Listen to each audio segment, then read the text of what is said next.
Tayo ay dadako naman sa dalawang klasifikasyon ng equilibrium na tinatawag na static equilibrium at dynamic equilibrium. Ngayon, bago natin ito pag-aralan, kailangan natin alamin ang dalawang aspeto nito. Una ay ang translational velocity at ang rotational velocity. Ngayon, ano ba ang dalawang ito? Ang translational velocity ay tumutukoy kung ang isang bagay ay gumagalaw in a straightforward manner.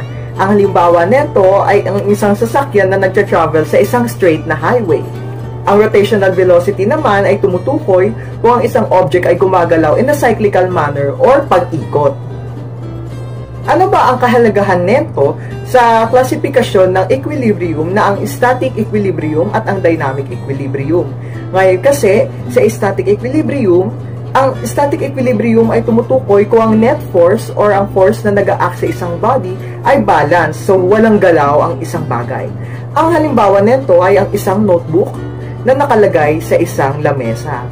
Ang notebook na ito ay naka-experience ng zero net force, zero translational velocity, and zero rotational velocity kasi hindi naman siya gumagalaw, moving in a straightforward manner or umiikot.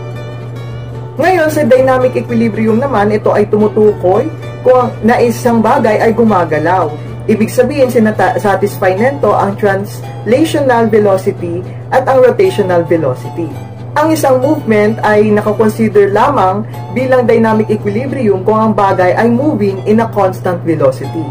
Ngayon, ang halimbawa naman ng dynamic equilibrium ay ang paggalaw ng planet Earth sa orbit nito sa paligid ng Sun.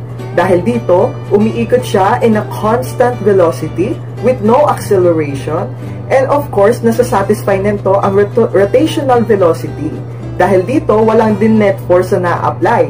Dahil nga, zero ang acceleration nito at constant lagi ang velocity.